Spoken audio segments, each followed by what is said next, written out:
warahmatullahi wabarakatuh.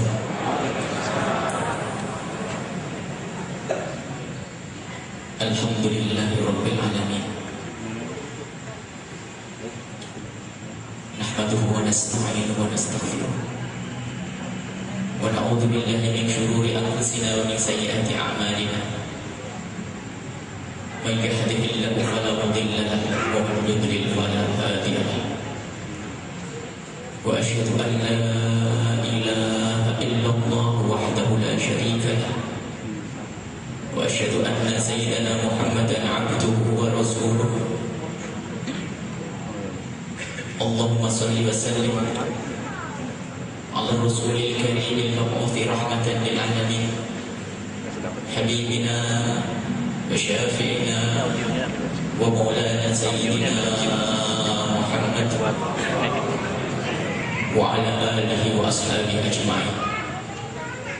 اللهم يا ربنا اللهم استر عيوبنا اللهم لا تدع لنا في هذه الليلة المباركة ذنبا إلا غفرته ولا عيبا إلا سترته ولا مريضا إلا شفيته ولا جاهلا إلا علمته ولا فقيرا إلا أغنيته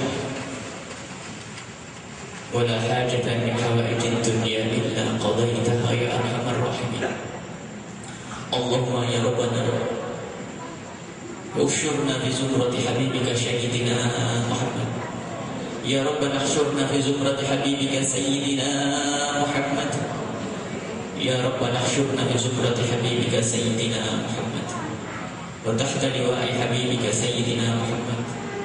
اللهم ارزقنا محبة أهل بيت حبيبك سيدنا محمد. اللهم ارزقنا محبة أصحاب حبيبك نبينا سيدنا محمد. اللهم ارزقنا التوبة قبل الموت والشهادة عند الموت والجنة بعد الموت. أما بعد. Kaum muslimin dan muslimat yang dimuliakan Allah, malam ini adalah malam berbahagia karena kita akan menyebut satu tokoh. Kita akan mengenang satu tokoh yang sangat dicintai dan mencintai Rasulullah sallallahu alaihi wasallam. Kita malam ini akan bersama Imam Husain radhiyallahu anhu. Kita saat ini akan berjalan bersama Imam Husain radhiyallahu anhu. Kita saat ini akan tersenyum bersama Imam Husain radhiyallahu anhu. Kita malam ini akan menitikkan air mata bersama Imam Husain radhiyallahu anhu. Dan kita malam ini akan menyaksikan kesyahidan Imam Husain radhiyallahu anhu. Beliau adalah orang yang sangat dicintai Rasulullah. Sehingga begitu cintanya Rasulullah, beliau pernah berdoa, Allahumma inni uhibbu Husaina. Ya Allah, sungguh aku mencintai Husain, fa ahibba man ahabba Husaina. Maka cintailah ya Allah orang yang mencintai Husain. Suatu ketika Rasulullah memangku Sayyidina Hasan di paha kanan beliau dan Sayyidina Husain di paha kiri beliau. Lalu beliau berkata, hadani ibnaya, ini adalah kedua anakku. Begitu cintanya kepada cucu beliau sehingga disebut sebagai anak. Man ahabbahuma faqad ahabbani, yang cinta kepada keduanya sungguh ia telah mencintaiku. Wa man abghadahuma faqad abghadani, dan siapa yang membenci kepada kedua cucuku maka dia telah membenciku. Husain minni wa ana min Husain. Husain adalah dariku dan aku dari Husain. Artinya tidak terpisahkan, mencintai Sayyidina Husain adalah mencintai Rasulullah sallallahu alaihi wasallam. Beliaulah yang disebut oleh Rasulullah sebagai Sayyidah Syababi Ahlil Jannati. Imam Hasan dan Imam Husain yang akan kita ceritakan malam ini adalah penghulu pemuda ahli surga. Artinya sudah dijamin oleh Rasulullah bahwasanya Sayyidina Husain adalah ahli surga. Tidak ada yang membenci Sayyidina Husain kecuali ahli neraka. Yang membenci ahli surga adalah hanya ahli neraka. Dan Sayyidina Husain disebut oleh Rasulullah sebagai pemimpin ahli surga, putra ahli surga, anak daripada ahli surga Sayyidat Fatimah Zahra, putra ahli surga Imam Ali yang pernah diberi kabar gembira oleh Rasulullah minal ashrah al-mubasysyirina bil jannati, 10 orang yang mendapatkan kabar gembira dari surga, di surga, dan beliau adalah cucu Rasulullah sallallahu alaihi wasallam. Ya Imam Husain, engkau menyaksikan kami saat ini. Kami mengadakan acara semacam ini penuh harapan suatu ketika kami bisa duduk denganmu ya Imam Husain. Karena kami yakin tempat dudukmu adalah bersama Rasulullah sallallahu alaihi wasallam. Kesyahidan Imam Husain pernah disaksikan oleh Rasulullah. Pernah diketahui, kematian Imam Husain diketahui oleh Rasulullah.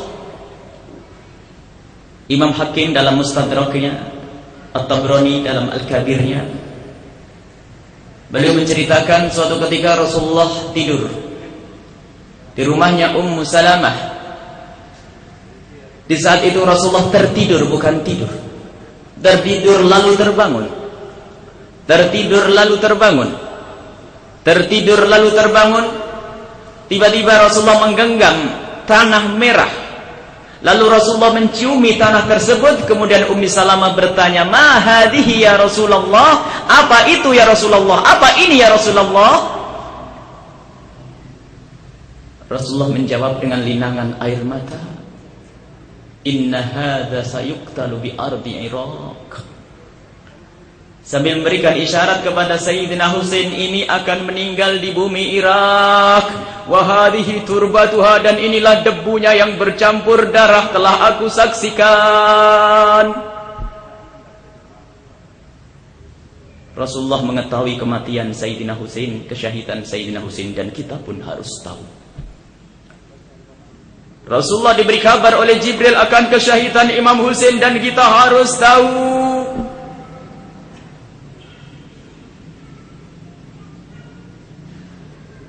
Imam ahli bait Rasulullah, Imam Husain, beliau adalah orang yang sangat pemberani. Beliau adalah orang yang tidak pernah takut. Dan beliau sekaligus orang yang sangat menjaga kehormatan keluarga dan diri beliau sendiri. Cerita ini bermula dari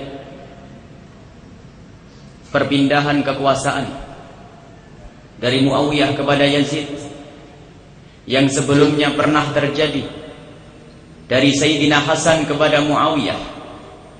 Imam Hasan dan Imam Husain adalah dua sosok yang berbeda, akan tapi tujuannya adalah sama-sama mulia.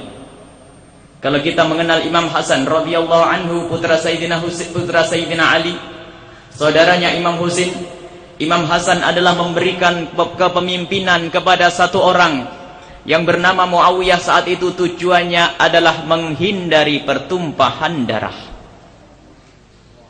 Itu pun pernah diisyaratkan oleh Rasulullah bahwasanya putraku Hasan inilah yang akan menyelamatkan dua kelompok bertikai, sehingga dengan cucuku ini akan terhindar perpecahan darah. Dan ini dilakukan oleh Imam Hasan, menyerahkan kepemimpinan kepada Muawiyah. Dan di saat Muawiyah menerima kepemimpinan dari Imam Hasan, berkata Muawiyah, "Wahai Hasan, engkau adalah yang akan menjadi pemimpin setelahku nanti." Sayyidina Hasan menjawab, "Tidak, kepemimpinan tidak diberikan begitu saja, akan tapi diambil dengan cara bermusyawarah, aku tidak akan terima dengan cara seperti itu. Imam Hasan tidak tamak dengan kepemimpinan, tidak rakus dengan kepemimpinan. Dan setelah itu, di saat Muawiyah menjelang usia tuanya, kepemimpinan dipindahkan kepada Yazid. Disinilah awal perpecahan. Para sahabat Rasulullah sallallahu alaihi wasallam yang tersisa dan para putra-putra sahabat Rasulullah sallallahu alaihi wasallam saat itu terpecah menjadi dua. Yang pertama ikut manhajnya Imam Hasan, yaitu menghindari perpecahan dan menghindari pertumpahan darah, sehingga sebagian daripada sahabat Nabi yang tersisa lebih baik diam dan ikut membaiat Yazid. Karena tahu siapa Yazid, semua orang tahu Yazid adalah pemabuk. Yazid adalah orang yang gemar mengumpulkan wanita cantik untuk menyanyi di sekitarnya. Yazid adalah orang fasik. Mereka tahu Yazid adalah orang yang tidak segan-segan memerintahkan algojonya untuk memenggal orang yang berbeda dengannya, untuk memenggal leher orang yang berbeda dengannya. Itulah Yazid yang diketahui oleh para sahabat Nabi sallallahu alaihi wasallam. Sehingga para sahabat Nabi saat itu lebih memilih diam dan ikut membaiat karena menjaga ketentraman umat, agar tidak terjadi perpecahan dan tidak terjadi pertumpahan darah saat itu. Akan tetapi sebagian lagi lebih memilih untuk tidak ikut membaiat Yazid. Hingga pada suatu ketika datang perintah dari Yazid. Yazid berada di Syam. Perintah dari Yazid kepada semua bawahan Yazid, pemimpin-pemimpin yang menjadi bawahan Yazid, gubernur-gubernur yang di daerah-daerah, termasuk yang ada di Kufah, yang ada di Madinah, semuanya harus segera mengambil baiat kepada Yazid, mengambil baiat dari rakyat atas nama Yazid. Dan perintah ini pun sampai kepada Walid ibn Utbah, penguasa Madinah bawahannya Yazid. Dan seketika itu dijalankan perintah Yazid, maka penguasa Madinah memberikan informasi kepada masyarakat Madinah, harus segera membaiat Yazid, kalau tidak akan ada hukumannya. Sayyidina Husain mendengar itu semua. Para pecinta Imam Husain mendengar itu semua. Keluarga Imam Husain mendengar itu semua. Sehingga di saat didatangi oleh pasukan, didatangi oleh tentara, didatangi oleh petugas dari Walid ibn Utbah, Sayyidina Imam Husain meminta tempo, tolong berikan waktu aku untuk berpikir, tolong berikan waktu aku untuk merenung. Akhirnya Imam Husain diberi kesempatan untuk berpikir, dan kesempatan itu digunakan oleh Imam Husain bersama orang-orang yang mencintai beliau dari putra sahabat-sahabat Rasulullah dan ahli bait Imam Husain, digunakan untuk meninggalkan Madinah menuju Makkah. Waktu itu bulan Sya'ban tahun 60 Hijriah. Bulan Sya'ban tahun 60 Hijriah, Imam Husain bersama sahabat-sahabat atau pecinta-pecinta beliau dari putra-putra sahabat Rasulullah pergilah ke Madinah, ke Makkah. Sampailah di Makkah Imam Husain beberapa hari di sana, beberapa bulan di sana, hingga dilalui bulan Ramadan, bulan Syawal, bulan Dzulqa'dah. Dan di saat Imam Husain berada di situ, keberadaan Imam Husain sudah didengar dari penjuru negeri. Masyarakat Kufah mendengar kalau Imam Husain berada di Makkah. Sehingga dari masyarakat Kufah itu pada mengirim surat kepada Imam Husain yang isinya Bismillahirrahmanirrahim. Kepada Imam Husain, pemimpin kami warga Kufah menanti kedatanganmu. Kami butuh pemimpin adil sepertimu. Al-ajal, cepat dan cepatlah datang. Tanda tangan diterima oleh Imam Husain terkumpul dari ratusan hingga ribuan. Imam Husain tidak pernah peduli dengan tanda tangan, karena Imam Husain tidak menginginkan kekuasaan. Tidak pernah ditoleh, tanda tangan hanya dikumpulkan dan dikumpulkan, akan tetapi semakin hari terkumpul semakin banyak tanda tangan itu. Tercatat sampai 4.000 tanda tangan. Dalam riwayat sampai 16.000 tanda tangan dikirim. yang isinya akan membaiat Imam Husain. Maka saat itu Imam Husain berpikir, kalau seandainya ini benar, sungguh kasihan mereka. Kalau tidak, aku bisa kembali dengan selamat. Akhirnya Imam Husain berkumpul dengan para sahabat-sahabat beliau, berkumpul dengan keluarga beliau. Akhirnya Imam Husain mengambil keputusan untuk mengutus satu orang. Mengutus satu orang yang saat itu diutus adalah anak paman beliau yang bernama Muslim ibn Aqil. Muslim ibn Aqil diperintah oleh Imam Husain untuk pergi ke Kufah, melihat di lapangan seperti apa yang terjadi di Kufah, bagaimana kebenaran mereka itu. Yang sebetulnya Sayyidina Muslim ibn Aqil saat itu sudah ragu-ragu. Wahai Imam Husain, apakah kamu tidak ingat kejadian yang terjadi kepada kakandamu Hasan? Dan apakah kamu tidak ingat kejadian yang menimpa ayahandamu Imam Ali? Sungguh orang Kufah itu Khadiliyah, mereka adalah orang yang merendahkan ahli bait Rasulullah sallallahu alaihi wasallam. Dijawab oleh Imam Husain, tanda tangan ini jika benar, alangkah kasihannya mereka. Beban aku di hadapan kakekku Rasulullah.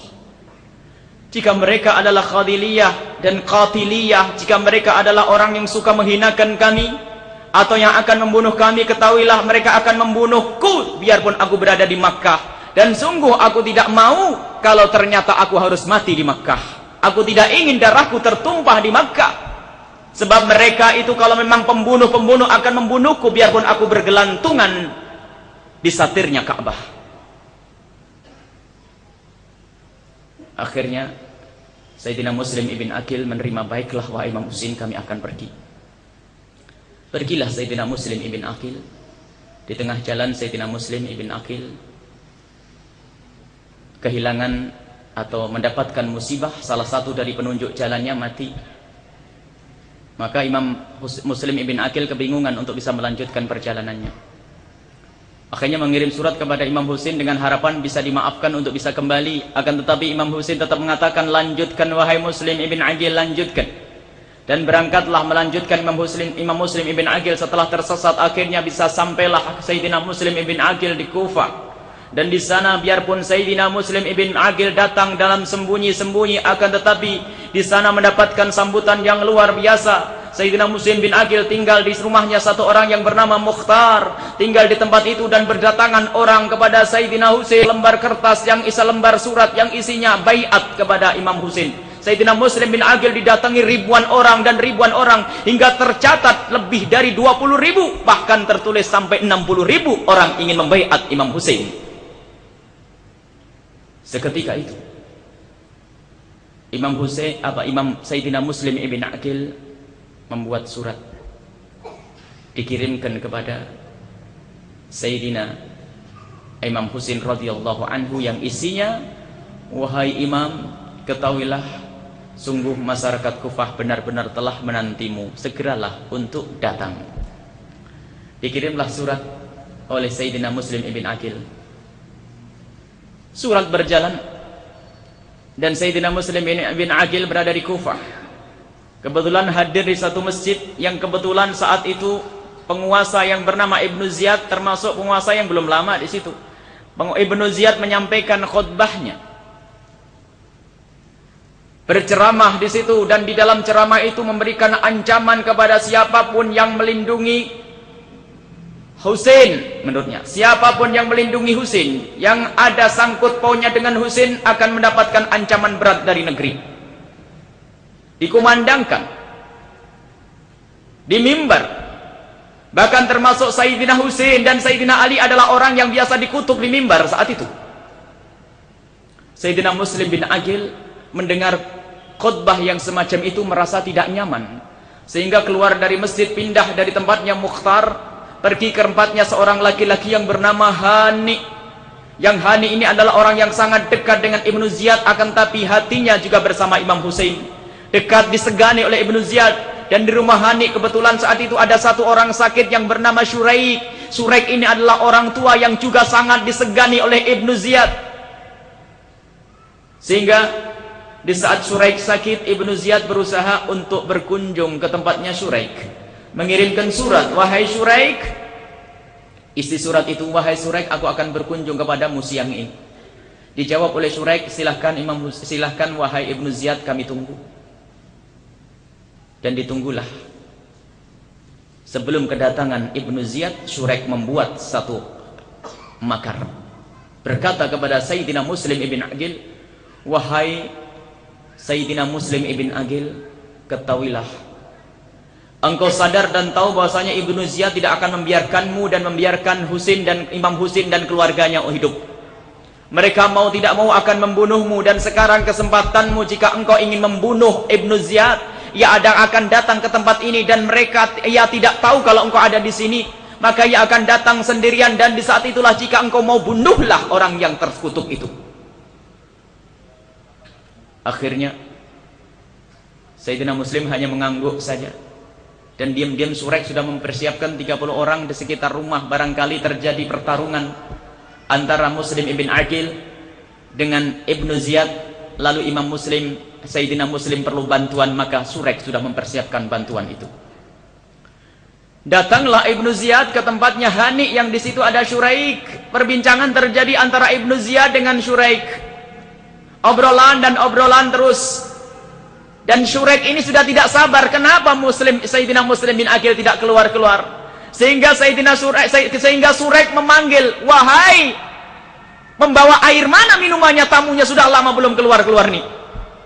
Maksudnya memanggil Sayyidina Muslim. Diulang panggilan ini sampai 3 kali. Hei pembantuku, mana airnya, tidak segera kau keluarkan? 2 kali sampai 3 kali. Kata Ibnu Ziyad, dasar kamu punya pembantu bebal dan tolol, dipanggil tuannya tidak segera datang.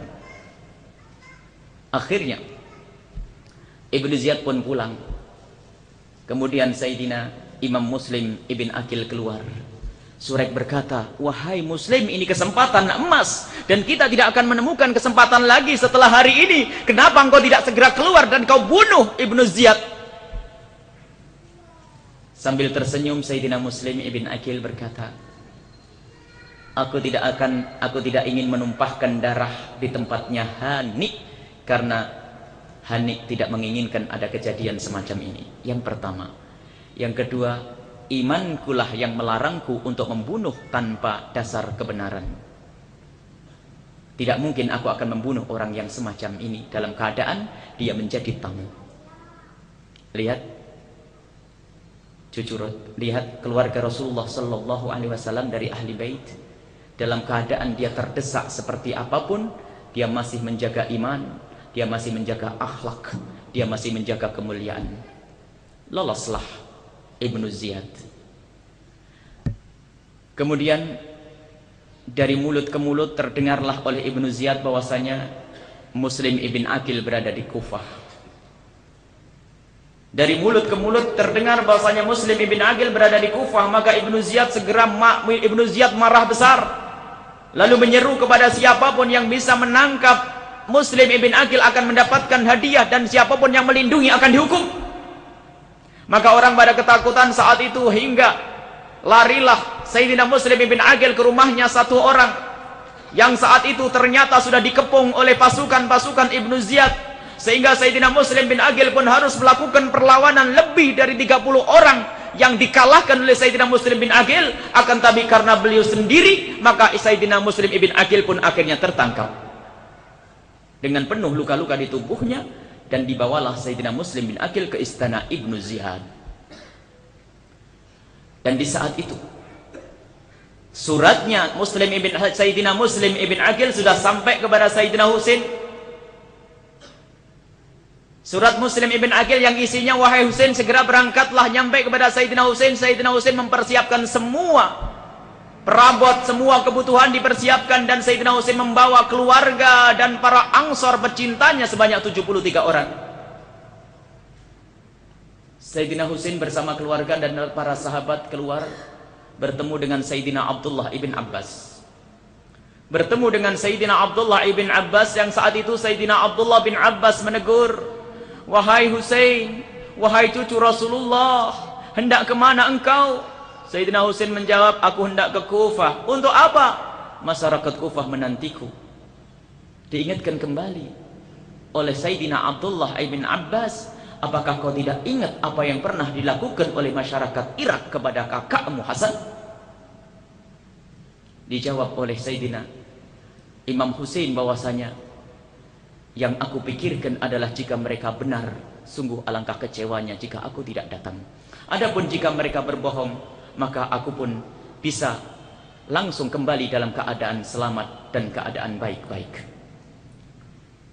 Akhirnya dengan menitikkan air mata, Sayyidina Abdullah ibn Abbas merangkul Sayyidina Husain dan melepas Sayyidina Husain. Berjalanlah Sayyidina Husain atas dasar surat Sayyidina Muslim ibn Aqil. Di saat itu Sayyidina Husain juga mengirim surat balasan yang isinya, Assalamualaikum kepada saudaraku Muslim ibn Aqil dan kaum muslimin yang berada di Kufah. Alhamdulillah, saat ini kami berada di perjalanan dan insya Allah kami akan segera ketemu dengan engkau semua. Surat dibawa oleh satu orang yang sangat dipercaya oleh Sayyidina Husain, yang bernama adalah Qais. Qais adalah salah satu orang yang dipercaya. Qais bin Mashar, orang yang sangat dipercaya Sayyidina Husain, saat itu membawa surat daripada Sayyidina Husain. Surat dibawa oleh Qais. Akan tetapi lihat, Ibnu Ziyad punya makar yang lain. Setelah menangkap Sayyidina Muslim ibn Aqil, Ibnu Ziyad mengerahkan pasukan untuk menjaga di Qadisiyah, tempat masuknya orang dari penjuru Makkah. Di situ berdiri pasukan-pasukan menjaga siapapun yang masuk dari penjuru Makkah harus diperiksa. Barangkali ada membawa berita dari Sayyidina Husain, atau barangkali rombongan Sayyidina Husain sendiri harus dihentikan.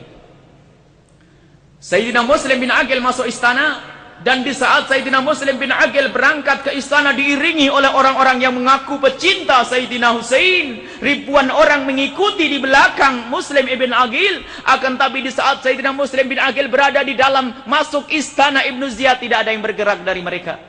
Persatu-persatu mereka meninggalkan Sayyidina Muslim bin Aqil, sehingga tidak ada yang menemani Sayyidina Muslim bin Aqil kecuali beberapa orang saja. Tidak ada yang berani.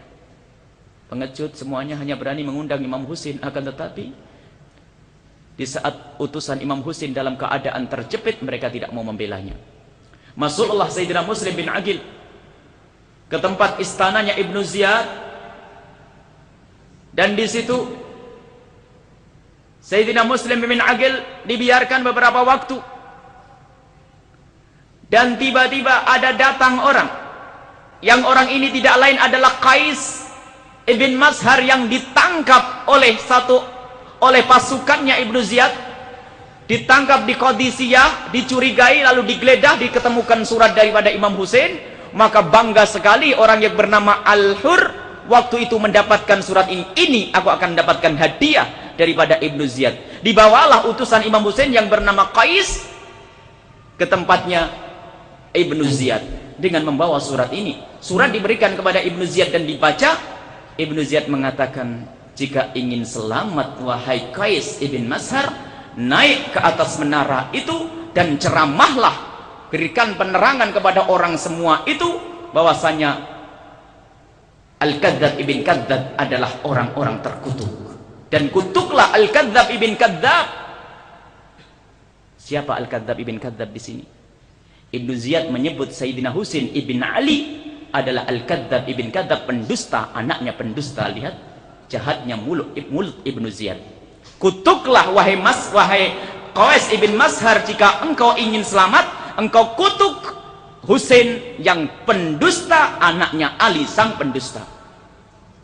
Naiklah Qais ke atas mimbar istana raja, istana Ibnu Ziyad. Di saat itu Sayyidina Qais mengucapkan salam dan mengucapkan hamdalah, membaca salawat kepada Rasulullah, lalu berkata, wahai kaum muslimin, ketahuilah aku adalah utusan sebaik-baik makhluk Allah yang ada di bumi saat ini. Aku adalah utusan Imam Husain radhiyallahu anhu untuk engkau semua. Dan ketahuilah bahwa Imam Husain akan segera datang. Bergabunglah dengan Imam Husain karena beliau adalah imam yang adil. Dan ketahuilah Ibnu Ziyad adalah orang terkutuk. Dia adalah orang yang paling celaka. Dia adalah sang pendusta. Dia adalah orang jahat. Seketika itu Ibnu Ziyad tidak sabar dari bawah, lalu menyuruh Al-Gojo, jangan boleh lanjutkan mulutnya itu, bunuh dia.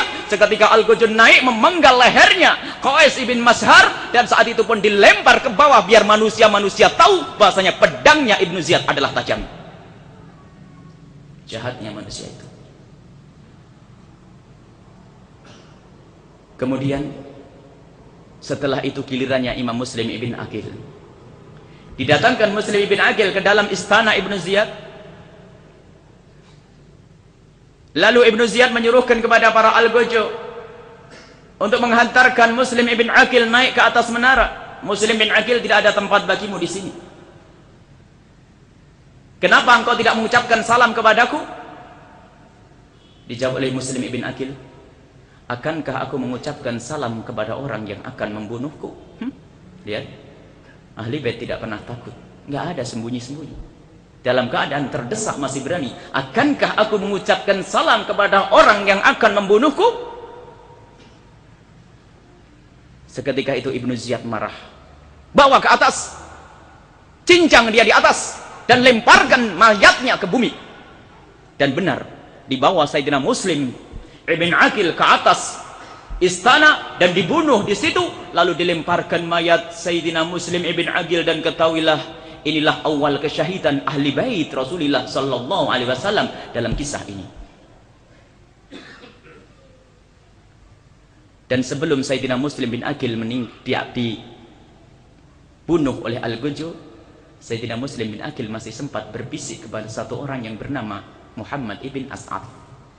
Wahai Muhammad ibn As'ad, tolong.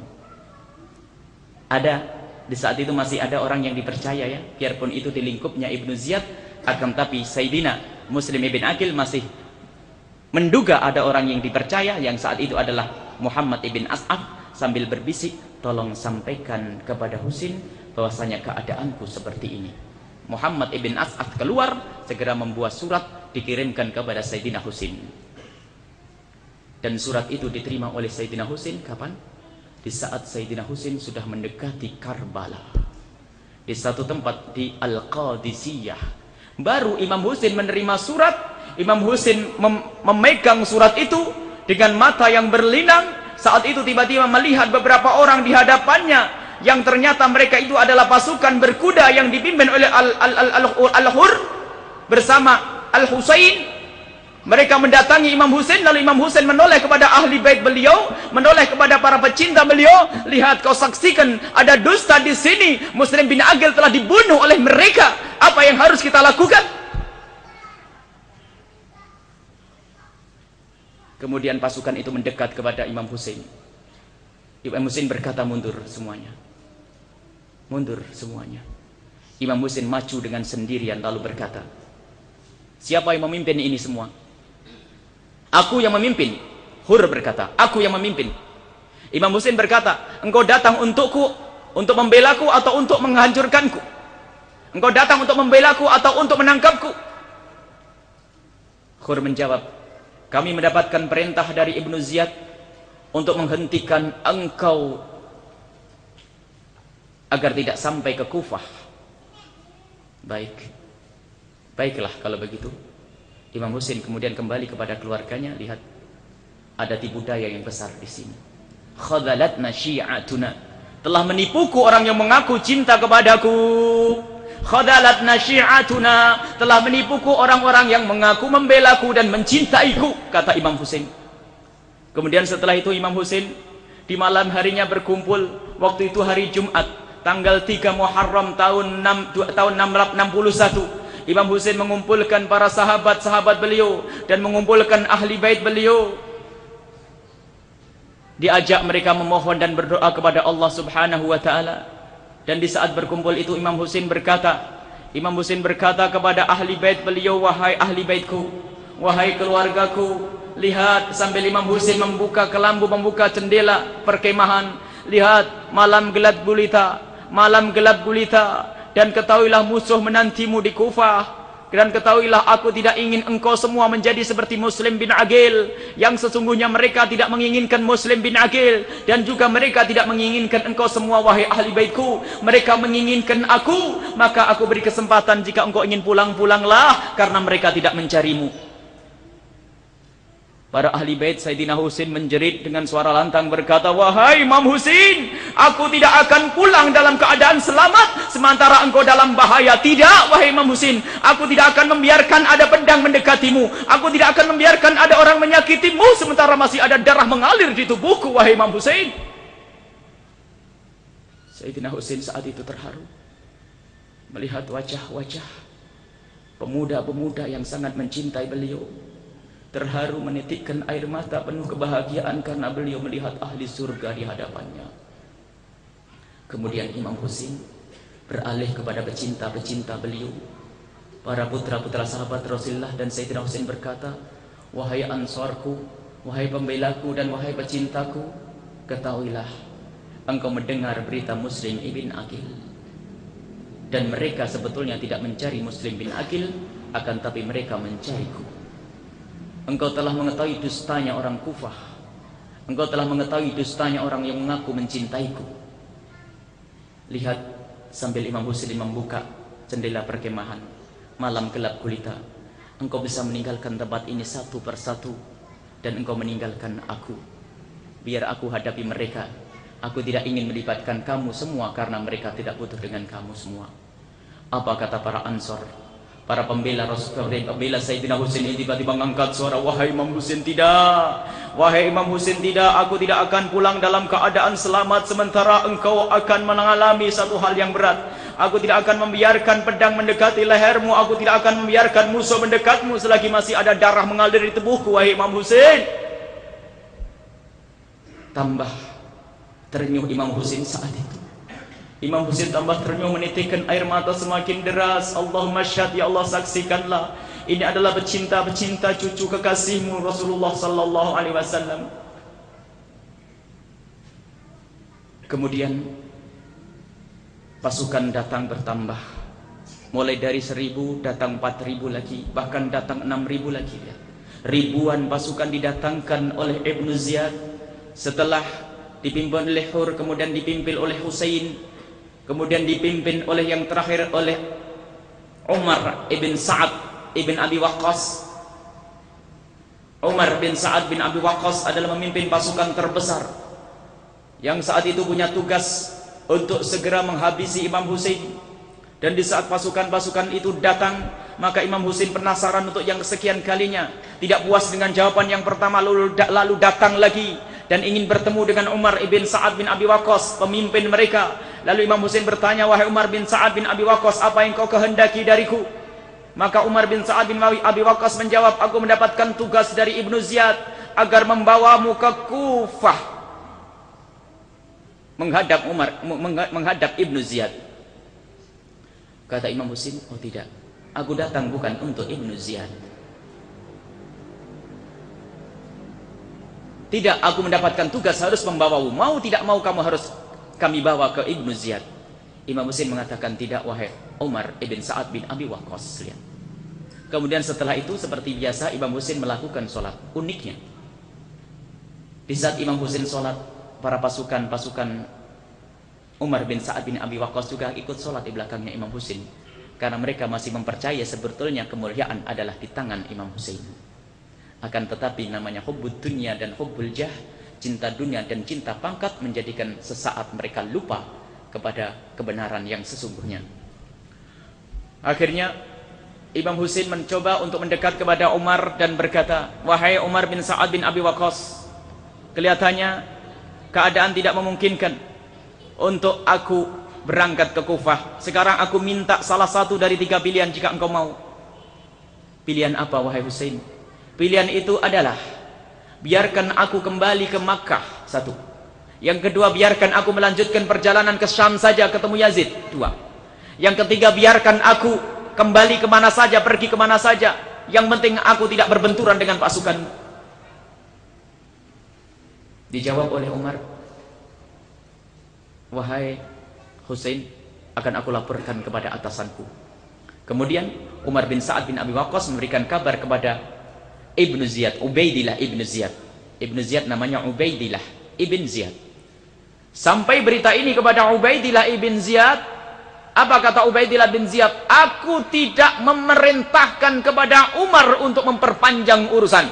Wahai Syammar ibn Dil Jausan, salah satu bawahannya, wahai Syammar ibn Dil Jausan, pergi dan bawa pasukan dan katakan kepada Umar ibn Sa'ad, kalau mereka tidak segera, kalau ia tidak segera membunuh Husain, maka bunuhlah dia. Syammar ibn Dil Jausan segera bangkit, berdiri dengan pasukannya, mendatangi tempat yang namanya Karbala. Di situ bertemu dengan Umar bin Sa'ad bin Abi Waqqas. Wahai Umar bin Sa'ad bin Abi Waqqas, aku mendapatkan perintah dari Ibnu Ziyad agar memerintahkan kepadamu agar engkau segera membunuh Husain dan kawan-kawan. Umar bin Sa'ad bin Abi Waqqas mendapatkan perintah seperti ini juga bingung. Akhirnya dengan segera mereka mengerahkan baik, lalu pasukan disiapkan. Wahai pasukan, kita serang Husain dan kawan-kawan. Pasukan hendak menyerang Imam Husain, akan tetapi Imam Husain menyetop dulu. Stop wahai Umar bin Sa'ad bin Abi Waqqas, jika kita harus perang, tolong beri aku kesempatan semalam saja. Esok harilah waktunya. Malam itu malam Jumat. Esok harilah waktunya. Baik, aku beri kesempatan Husain, barangkali pikiranmu berubah untuk kembali untuk bisa ngikut aku ke Kufah sehingga tidak ada pertumpahan darah. Baik. Sayyidina Imam Husain menggunakan malam itu untuk memohon kepada Allah. Para sahabat dan para pecinta-pecinta beliau diajak memohon kepada Allah, berdoa, mengucapkan kalimat doa, ya Hayyu ya Qayyum, Allahumma anta thiqati an kulli karbin, wa anta raja'i an kulli shiddatin, wa anta waliyyu kulli ni'matin, wa anta sahibu kulli hasanatin. Ya Allah, engkaulah yang akan membuka segala kesusahan, dan engkau harapanku di saat kami berada dalam kesempitan. Ya Allah, ya Allah, engkaulah penguasa segala nikmat, dan engkaulah pemilik segala kebaikan. Ya Allah, ya Hayyu ya Qayyum, ya Hayyu ya Qayyum, ya Hayyu ya Qayyum. Doa ini dipanjatkan oleh Imam Husain sepanjang malam, hingga di tengah malam, setelah Imam Husain membaca doa-doa bersama para sahabat dan ahli bait beliau, Imam Husain menyendiri di pojok perkemahan. Saat itu disaksikan oleh saudari beliau yang bernama Zainab binti Ali radhiyallahu anha. Sayyidah Zainab adalah saudari daripada Imam Husain. Yang saat itu Imam Husain sambil berzikir memohon kepada Allah, tiba-tiba Imam Husain tertidur. Dan di saat tertidur itu Imam Husain terbangun dalam keadaan kaget. Lalu di saat itu Sayyidah Zainab melihat dan bertanya, Husain, ada apa engkau? Ada apa engkau Husain? Imam Husain menjawab, wahai saudariku Zainab, aku melihat Rasulullah. Aku melihat Rasulullah dan Rasulullah bersabda. Aku melihat kakek dan kakek Rasulullah berkata, wahai Husain, besok sore engkau berbuka di tempatku, wahai Husain. Sayyidina Husain menitikkan air mata, sadar bahasanya esoklah hari kematiannya. Esok akan berbuka di tempatnya Rasulullah sallallahu alaihi wasallam. Saat itu Sayyidah Zainab juga ikut menitikkan air mata. Wahai Husain, aku pantas menitikkan air mata, tetapi engkau tidak pantas menitikkan air mata.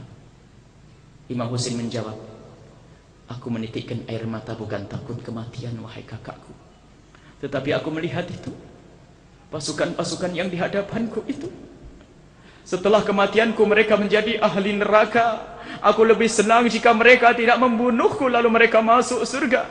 Aku lebih senang jika peperangan ini tidak terjadi lalu mereka selamat lalu masuk surga.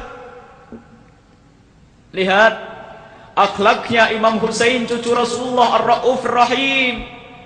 Biarpun melihat musuh-musuh yang akan membunuhnya, tetapi yang ada masih kasih sayang dan cinta. Tidak ingin ada orang yang masuk neraka gara-gara berbuat jahat kepada Imam Husain. Kemudian Imam Husain setelah itu melepas baju luarnya, baju jubah luarnya dilepas. Dan setelah melepas baju luarnya, Imam Husain mengambil bajunya, jubahnya Rasulullah yang sudah usang. Diambil baju Rasulullah yang sudah usang, dikenakan oleh Imam Husain, ditaruh di dalam di bagian dalam yang menempel kepada tubuh Sayyidina Husain. Kemudian jubahnya ditaruh di luar. Jubah Imam Husain sendiri yang bagus ditaruh di luar. Sayyidat Zainab lagi-lagi bertanya, "Wahai Husain, kenapa begitu cara kamu memakai baju? Kenapa baju yang jelek kau taruh di dalam?" Imam Husain menjawab, "Aku akan berhadapan dengan orang rakus. Di saat aku mati nanti mereka pasti akan mengambil pedangku, mengambil semua yang menempel kepadaku yang masih berharga. Mereka akan mengambil bajuku, dan di saat mereka sampai kepada baju yang dalam, mereka akan melihat bahwa bajuku sudah usang, maka mereka tidak akan mencabik bajuku dan tidak akan mengambil bajuku. Karena kami ahli bait Rasulullah tidak ingin auratnya terlihat oleh siapapun." Fahami makna ini. Ahli bait Rasulullah di saat mau meninggal masih ingat aurat. Dan itulah kemuliaan ya Imam Husain. Alangkah mulianya dirimu di saat menjelang ajal, menjelang kesahitanmu, engkau masih ingat akan aurat. Siapa yang mendidikmu wahai Imam Husain? Yang mendidik adalah Sayyidat Fatimah Az-Zahra, orang yang sangat pemalu. Yang mendidik adalah Imam Ali karramallahu wajhah, orang yang sangat berani. Dan yang mendidiknya adalah Rasulullah sallallahu alaihi wasallam. Itulah Imam Husain. Dan di pagi harinya peperangan pun harus dimulai. Imam Husain mengatur barisan, dan di depan barisan jumlah yang berlipat-lipat.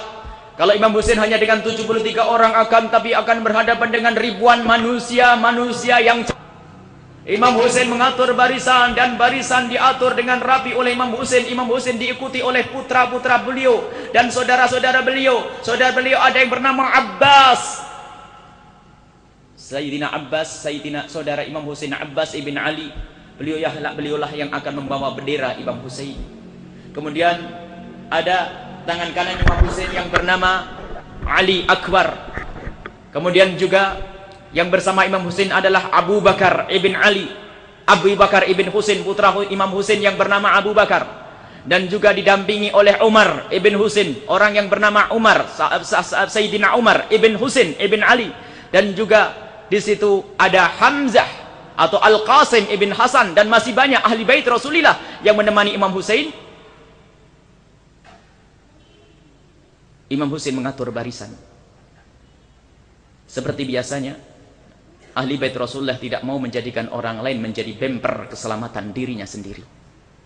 Imam Husain tidak menjadikan orang lain menjadi bemper untuk keselamatan diri beliau sendiri. Akan tapi lihat, barisan diatur rapi oleh Imam Husain. Para keluarga Imam Husain ditaruh di barisan paling depan, dan para pengikut Imam Husain, pecinta Imam Husain, taruh di belakang. Akan tetapi ada protes. Ada protes dari pecinta Imam Husain. "Wahai Imam Husain, kenapa harus seperti ini barisan ini?" Dijawab oleh Imam Husain, "Ya seperti inilah ahli bait harus mengatur barisan. Seperti inilah ahli bait mengatur barisan.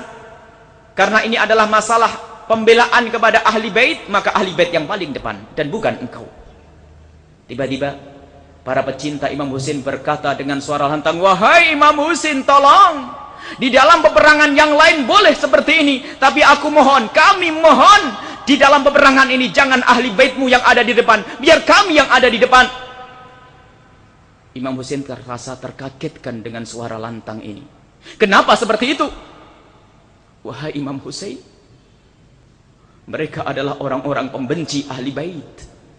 Mereka adalah orang-orang yang memusuhi ahli bait. Jika ahli bait berada di barisan depan, lalu mereka sudah bisa menghabiskan, membunuh ahli bait, giliran kami mereka akan membiarkan kami. Tidak, kami tidak akan ingin selamat jika engkau mati duluan wahai Imam Husain. Biar tolong kami taruh di depan, biar kami yang mati, kami yang membelamu. Jangan keluargamu saja yang mati lalu mereka membiarkan kami selamat wahai Imam Husain. Suara pasukan yang lantang menjadikan Imam Husain tergoyahkan. Tapi goyah rahmat. Akhirnya Imam Husain tersenyum berkata, baiklah wahai pecintaku, engkau yang berada di depan, biar keluargaku berada di belakang. Akhirnya peperangan pun dimulai. Akhirnya Imam Husain menyeru, mari kita maju berperang. Satu orang yang minta izin pertama kali adalah Ali Al-Akbar, putra Sayyidina Husain. Berkata kepada ayahandanya, wahai Imam Husain, biar aku yang akan mendampingimu. Aku akan mendampingimu. Diizinkan oleh Imam Husain, baik silahkan. Lalu majulah Imam Husain bersama pasukan. Imam Husain paling depan dan didampingi oleh putra beliau yang bernama Ali Akbar. Ali Akbar melompat ke kiri dan ke kanan. Jika ada musuh dari kanan, Imam Husain berada di kanannya, dan begitu seterusnya. Jika ada musuh di depan Imam Husain, ke depannya melindungi Imam Husain. Jika ada pedang mendekat Imam Husain, ditangkas, ditebas itu tangan. Dan begitu juga jika ada orang yang ingin membunuh Imam Husain dari belakang, didahului oleh Sayyidina Imam Ali Al-Akbar. Akan tetapi rupanya Imam Ali harus mendahului Imam Husain menjadi mati syahid. Di saat itu terlena Imam Ali Zainal Abidin, tiba-tiba ada pedang yang menyambar pundak beliau sehingga beliau tidak bisa menggerakkan tangannya, menggerakkan pedangnya, sehingga ditambah lagi di pundak kiri beliau, sehingga akhirnya Imam Ali Al-Akbar Imam Ali Akbar mendapatkan tusukan yang banyak, tombak, pedang, panah, sehingga begitu merasakan sakit, lemahlah beliau, dan akhirnya dibunuhlah Imam Ali Al-Akbar oleh musuh-musuh Allah itu. Sayyidah Zainab melihat kejadian ini dari kejauhan, merasakan keponakannya meninggal, mati syahid. Sayyidah Zainab melompat lalu mengambil mayat, mengambil jenazah Imam Ali Akbar, ditarik untuk dibawa ke perkemahan agar tidak diinjak oleh kuda, tidak diinjak oleh pasukan-pasukan yang terkutuk itu. Kemudian ada lagi yang minta izin kepada Imam Husain radhiyallahu anhu, putra Sayyidina Hasan yang bernama Hamzah. Dalam riwayat namanya Al-Qasim atau Hamzah. Hamzah minta izin, wahai Imam, izinkan aku untuk mendampingimu. Imam Husain menganggukkan kepala, cepat, silahkan. Akhirnya Sayyidina Hamzah ibn Hasan ibn Ali, putra Sayyidina Hasan, mendampingi Sayyidina Imam Husain seperti yang pernah dilakukan oleh Imam Ali Al-Akbar. Didampingi kanan kiri beliau, dijadikan tempat untuk melompat ke sana kemari. Tujuannya adalah agar Imam Husain selamat. Akan tapi di saat giatnya Imam Hamzah dalam membela Imam Husain, saat itu ada yang tidak beres di kaki Imam Hamzah. Pengikat tali sepatu beliau terputuskan, sehingga tidak mengurangi kelincahan beliau. Sehingga beliau perlu untuk membetulkan serampat sandal. Beliau harus membetulkan tali pengikat sepatunya itu. Di saat beliau membungkuk, ketahuilah ada ashkal kaum, paling celakanya manusia. Saat itu tiba-tiba menebaskan pedang dengan kerasnya di kepala Sayyidina Hamzah dengan kuat. Dan saat itu Sayyidina Hamzah hanya bisa menyebut Allah wa ya ammah, Allah dan paman, tolong. Saat itu Imam Husain mendengar dari kejauhan, melompat dari medan, melompat dari lingkaran musuh-musuh Allah itu, dengan kudanya mendekat kepada Sayyidina Hamzah dan dipeluk Sayyidina Hamzah yang saat itu sudah bergetar, dan setelah itu diam. Kemudian Imam Husain berkata, Allahumma syahad, ya Allah saksikan, ya Allah saksikan, ya Allah saksikan, inilah syahidku di hari ini ya Allah. Kemudian Sayyidina Imam Husain berkata kepada Sayyidina Hamzah, wahai Hamzah, ketahuilah, tempat kita bertemu adalah di depan kakek Rasulullah sallallahu alaihi wasallam. Kejamnya manusia itu. Kemudian kebiasaan Imam Husain itu indah. Biarpun dalam medan laga sekalipun, Imam Husain masih menghibur keluarganya. Jadi Imam Husain itu di saat berada di medan laga, sesaat Imam Husain itu keluar dengan kudanya hanya untuk mendekat ke perkemahan, lalu muter-muter di perkemahan, sehingga ringkikan kuda itu bisa didengar oleh keluarganya tersenyum. Yang biasa pertama kali yang keluar adalah putri beliau yang bernama Sukainah binti Husain bin Ali bin Abi Thalib. Sukainah setiap kali mendengar suara ringkikan kuda, lalu melompat dan membuka jendela perkemahan dan melambaikan tangan, Abah, hati-hati Abah. Imam Husain pun melambaikan tangannya, baik, hati-hati wahai putriku. Lalu kembali Imam Husain ke medan laga melanjutkan peperangannya. Kembalilah Imam Husain di medan laga. Imam Husain berada di medan laga ini, waktu sudah menjelang siang, sholat duhur. Menjelang waktu duhur, siang terasakan panas di dalam peperangan itu. Tiba-tiba terdengar jeritan anak kecil yang Imam Husain Mula-mula tidak sadar dari mana datangnya jeritan itu, akan tapi tiba-tiba Imam Husain tersadar bahwasanya jeritan itu datang dari perkemahan beliau. Lalu Imam Husain segera menoleh. Ada suara jeritan, menoleh Imam Husain dan melompat lagi dengan kudanya mendekat ke perkemahan, baru sadar bahwasanya yang menjerit adalah bayi beliau yang masih kecil yang bernama Abdullah ibn Husain. Baik Sayyidina Husain masuk ke perkemahan, ada apa dengan putraku? Para keluarga yang ada di rumah menjawab, wahai Imam, kami tidak menemukan air. Kami tidak menemukan air untuk memberikan minum kepada Abdullah. Kemudian dirangkul oleh Imam Husain, dibawalah Abdullah ke depan medan laga. Wahai kaum, ketahuilah, di dalam peperangan tidak boleh membunuh anak kecil, tidak boleh membunuh wanita, dan tidak boleh membunuh orang tua. Ini aku punya bayi kecil, tolong berikan kepadaku setetes air. Demi Allah, anakku ini kehausan. Permohonan dari Imam Husain bukan dikabulkan, akan tetapi ada satu orang terkutuk tiba-tiba melemparkan tombak dengan kuat, dan tombak itu tepat di dada Sayyidina Abdullah ibn Husain. Bayi yang kecil itu menjerit, dan itu jeritan yang terakhir, dan bergetar di tangan Imam Husain dan bersimbah darah-darah memuncrat ke muka Sayyidina Husain. Saat itu sang bayi menjerit dan tidak ada suara, setelah menjerit tidak ada suaranya lagi, dan oleh Sayyidina Husain dipeluk, dan dipeluk dengan harapan bisa hidup. Akan tapi setelah dipeluk ternyata bayi ini tidak bergerak lagi. Imam Husain mengangkat tangan, Allahumma syahad, Allahumma syahad, ya Allah saksikan ya Allah, waqtulhu ya Allah atasan, bunuhlah orang itu ya Allah, matikan orang itu dalam keadaan haus. Sayyidina Husain hanya bisa memeluk sang bayi. Dan ketahuilah, orang yang melempar tombak itu seketika itu kehausan dan minta dikasih minum, tetap haus sampai perutnya besar dan meletus dalam keadaan mati sehina-hina kematian. Abdullah, orang bayi kecil, menjadi mati syahid di medan laga ini. Peperangan terus berlanjut hingga tidak ada lagi yang tersisa dari ahli bait Rasulullah kecuali Sayyidina Abbas. Sayyidina Abbas ibn Ali, saudaranya Sayyidina Husain seayah. Sayyidina Abbas pembawa bendera inilah yang tersisa. Dan di saat seperti ini ternyata tidak menjadikan Sayyidina Abbas menjadi lemah, justru semakin giat dan semakin kuat di dalam membela Imam Husain. Akan tetapi ternyata Sayyidina Abbas pun harus mendahului Imam Husain, dan Sayyidina Abbas terbunuh di tempat itu juga. Tinggal siapa saat ini? Tinggal siapa saat ini, wahai kaum muslimin, pecinta ahli bait Rasulullah? Tidak ada yang tersisa kecuali Imam Husain radhiyallahu anhu dengan gagahnya berdiri di atas kuda. Imam Husain melihat ke kiri ke kanan, tidak punya teman lagi.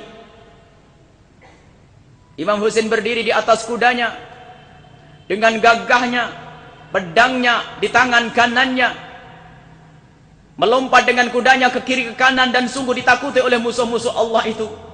Akan tetapi ternyata sang terkutuk Syammar ibn Dijausan tidak diam. Kenapa tidak segera kau bunuh? Tinggal satu orang, lakukan, bunuh Husain segera, agar kita bisa mengirim kepalanya kepada Ibnu Ziyad.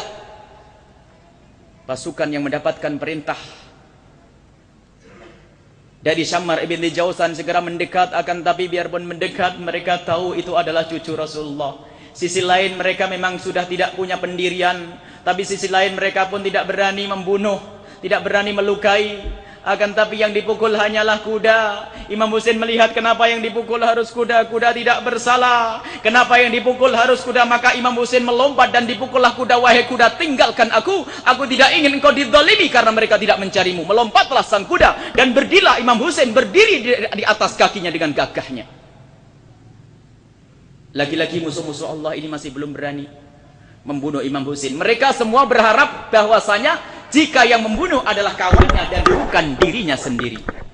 Mereka berharap bahwasanya yang menghunuskan pedang untuk Imam Husain adalah bukan dirinya. Mereka menanti biar orang lain yang melakukan, biar orang lain yang melakukan, sehingga pemandangan itu cukup lama. Syammar ibn Dijausan tidak sabar karena kedengkian dan kebenciannya sama dengan Ibnu Ziyad di dalam hatinya, ingin segera membunuhnya. Berteriak untuk yang kesekian kalinya, terkutuk engkau semua, kenapa tidak kau lakukan, bunuh. Akhirnya orang-orang itu hanya berani memukul kaki Imam Husain.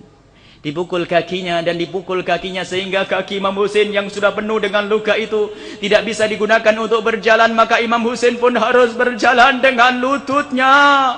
Akan tetapi pun demikian Imam Husain masih tampak tegar, berjalan di atas lututnya dan pedang masih berkelebat di tangan beliau, menghindari musuh, menghindari pedang musuh.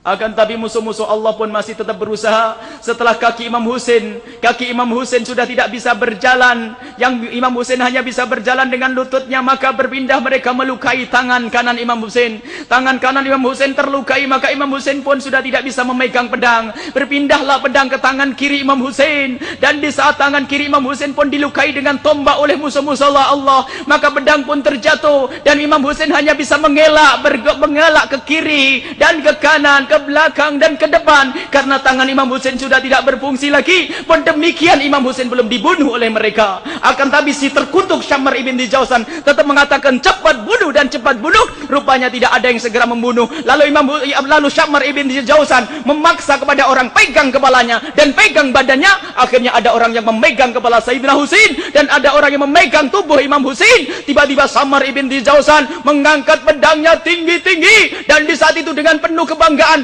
menurunkan pedang ke leher Imam Husain, dan di saat itulah terpisah kepala Sayyidina Husain dari badannya. Ketahuilah kaum muslimin, bersama jatuhnya kepala Imam Husain ke bumi, saat itulah Imam Husain bertemu dengan kakek beliau Rasulullah sallallahu alaihi wasallam. Bersama jatuhnya kepala Imam Husain ke bumi, saat itu Imam Husain menyusul ayahandanya Imam Ali karramallahu wajhah. Bersama jatuhnya kepala Imam Husain ke bumi, saat itu Imam Husain menyusul ibundanya Sayyidat Fatimah Az-Zahra. Bersama jatuhnya kepala Imam Husain ke bumi, maka bertemulah Imam Husain dengan Sayyidina Hasan radhiyallahu anhu. Dan bersama jatuhnya Imam Husain, maka ketahuilah terperosok, terjerumus manusia perkutuk ke dalam neraka jahanam.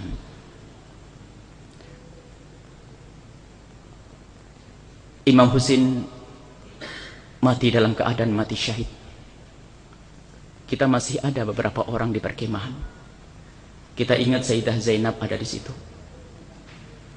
Kita ingat ada satu keluarga Rasulullah, keluarga Imam Husain yang bernama Ali Zainal Abidin Al-Asghar, Ali Asghar, Imam Ali Zainal Abidin, yang saat Imam Husain berada di medan laga, ia ingin berusaha untuk keluar, akan tapi ditahan oleh bibinya. Waktu itu sakit kebetulan Imam Ali Zainal Abidin, dan sakitnya ternyata membawa rahmat. Karena sakit tidak ikut perang maka selamat. Dan dari Imam Ali Zainal Abidin itulah keturunan keturunan Al-Husainin, para habaib, para sadah, para keturunan Rasulullah yang kembali kepada Imam Husain. Imam Ali Zainal Abidin orang yang sangat hebat. Umurnya saat itu masih 17-18 tahun. Di saat sakit berusaha membela orang tua beliau yang bernama Imam Husain. Berusaha memaksa mengambil pedang dengan tombak, mengambil pedang dengan tongkat, sempoyongan ingin membela Sayyidina Husain. Akan tapi saat itu sudah dilarang oleh bibi beliau yang bernama Zainab, karena pesan Sayyidina Husain agar jangan sampai Ali Zainal Abidin ikut perang, takut nanti mati dan terputus nasabnya. Padahal lihat Imam Ali Zainal Abidin di saat hendak berperang, berjalan pun tidak mampu. Itu masih memaksa untuk keluar. Berjalan dengan tongkatnya, kaki ditarik, pedang di tangan kanannya pun bergemetar. Gemetaran itu akan membela ayahandanya. Dan sungguh luar biasa kecintaan putra beliau, putra Imam Husain yang bernama Ali Zainal Abidin, sang pemberani. Sakitnya Imam Ali Zainal Abidin adalah rahmat bagi ahli bait Rasulullah. Kemudian di situ juga ada Sukainah, ada Fatimah. Fatimah ini adik saudari daripada Sukainah, putri Sayyidina Husain. Dan musuh-musuh Allah itu rupanya tidak diam. Mereka tidak cukup hanya membunuh Imam Husain, mereka juga ingin segera menghabisi keluarganya. Akan tetapi lihatlah, di saat mereka berhasil membunuh Imam Husain, mereka tidak puas. Karena pesan daripada Ibnu Ziyad, jika engkau sempat bisa membunuh Husain, lalu injaklah kepala Husain dan tubuhnya dengan kudamu. Injak dengan kudamu. Maka di saat itu setelah dipenggal lehernya, maka dikerahkan kuda untuk menginjak kepala Imam Husain dan menginjak tubuh Imam Husain radhiyallahu anhu. Itulah kebencian mereka kepada ahli bait Rasulullah. Yang berada di dalam perkemahan menanti-nanti kabar bagaimana Husain. Mereka menanti bagaimana syahid Husain, selamatkah atau tidak. Tapi apapun bentuknya mereka berharap bahwasanya Imam Husain akan masih selamat. Sehingga mereka menanti-nanti kok tidak ada kuda yang datang, tidak ada ringkian kuda yang datang, kok tidak ada kabar Imam Husain melewati perkemahan sudah lama.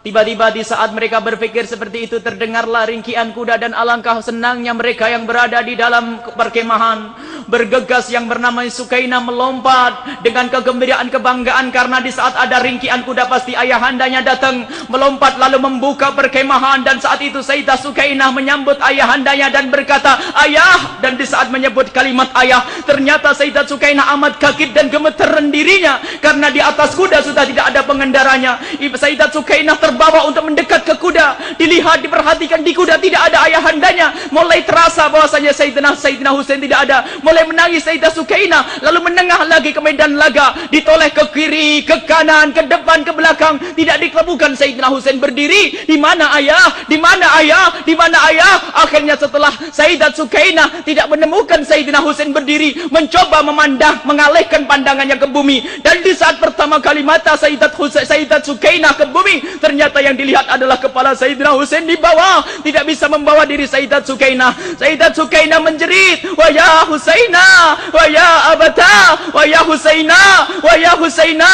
wahai ayah, jangan tinggalkan aku." Saat itu pun Sayyidah Sukainah terjatuh pingsan. Terdengar suara jeritan Sayyidah Sukainah dari belakang perkemahan. Sayyidah Zainab bersama Sayyidat Fatimah keluar bersama ahli bait yang lainnya, mencoba untuk keluar dan menyambut Sayyidat Sukainah. Dan di saat tersadar ingin menjerit lagi ditahan. "Sukainah, jangan lakukan, jangan menjerit, jangan pukul wajahmu dan jangan robek bajumu. Sungguh aku mendapatkan pesan dari ayahandamu, kalau aku mati jangan ada yang memukul wajah dan merobek baju."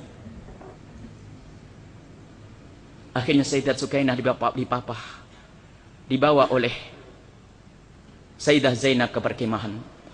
Dan sungguh musuh-musuh Allah yang terkutuk itu tidak puas dengan kematian Sayyidina Husain, ingin menyerbu ke perkemahan. Sayyidah Zainab, saudari Sayyidina Husain, adalah wanita yang pemberani. Di saat melihat musuh-musuh Allah ini ingin memasuki perkemahan, berdiri di depan perkemahan, "Wahai kaum, jangan lakukan, jangan masuki perkemahan ini." Ternyata dilarang seperti itu, mereka masih mendekat. "Wahai kaum, jika di antara kalian sudah tidak ada yang punya agama, tidak punya iman, apakah di antara kalian tidak ada yang masih punya tradisi nenek moyang yang masih menghargai rumah perempuan, rumahnya wanita? Zaman nenek moyang kita, orang malu memasuki perkemahan perempuan." Akhirnya diam-diam para laki-laki itu malu, mengundur. Kemudian setelah itu, Syammar ibn Jauzan memerintahkan kepada pasukan, mana yang tombaknya paling panjang? Ada yang datang membawa tombak yang paling panjang. Tusuk kepalanya Husain, jadikan bendera. Ditusuklah kepala Sayyidina Husain, dijadikan bendera untuk menggiring ahli bait Rasulullah ke tempatnya Ibnu Ziyad. Imam Ali Zainal Abidin yang saat itu sakit diikat di atas kuda dengan satu pengikat yang namanya jami'ah, tangan diikat ke kaki lalu ditumpangkan di atas kuda. Siapa ini? Cucu Rasulullah sallallahu alaihi wasallam. Siapa ini? Bukan tawanan, tapi ini cucu tercinta Rasulullah, cucu putra tercinta Rasulullah, Imam Ali Zainal Abidin. Ditaruh di atas kuda, kemudian para wanita digiring seperti budak. Mayat-mayat, jenazah dan jenazah ahli bait tidak dihormati, hanya diikat, ditarik, diseret hingga sampailah ke tempatnya Ibnu Ziyad. Dengan bangganya Ibnu Ziyad melihat kepala Sayyidina Husain terpenggal. Subhanallah, memang tidak ada iman di dalam dirinya. Dan yang bernama Syammar ibn Jauzan dengan penuh kebanggaan, "Sungguh aku telah membunuh paling bagusnya orang, dan aku telah membunuh orang yang mempunyai bapak terbagus, ibu terbagus, dan kakek terbagus." Lihat, mengakui kemuliaan Sayyidina Husain, akan tapi ternyata Syammar ibn Jauzan masih bangga di saat bisa membunuh Sayyidina Husain. Kepala Sayyidina Husain diturunkan dari tombak, dihadapkan kepada Ibnu Ziyad.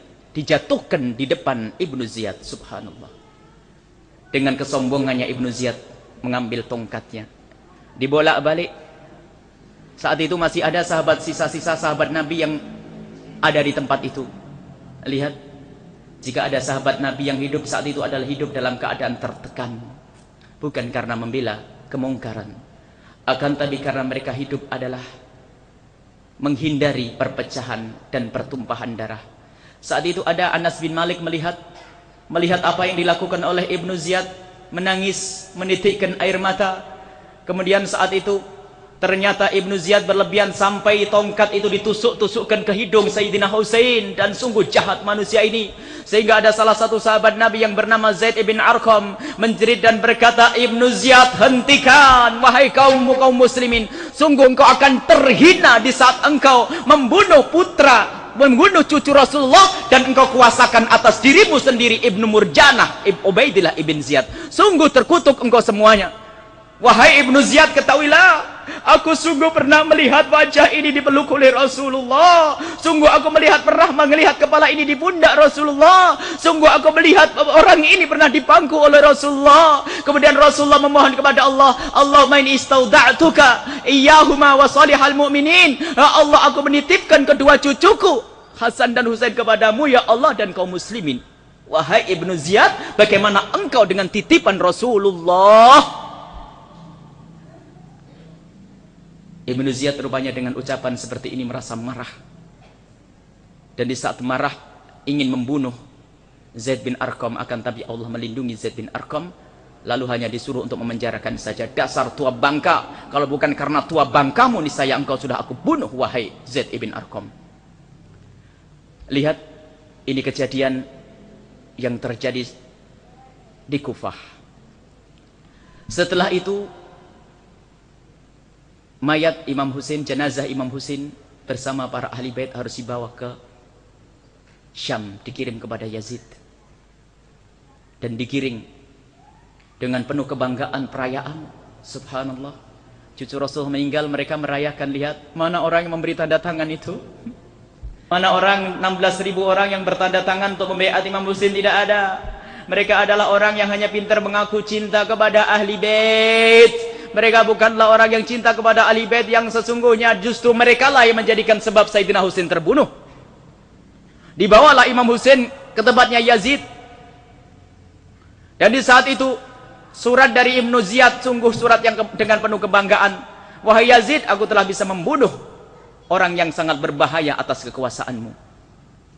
Lihat, rupanya ini dilakukan adalah bukan untuk menghambakan diri kepada Allah, tapi untuk menghambakan diri kepada Yazid. Dan saat itu Yazid dalam riwayat membiarkan kepala Imam Husain dipajang di Syam selama 3 hari 3 malam.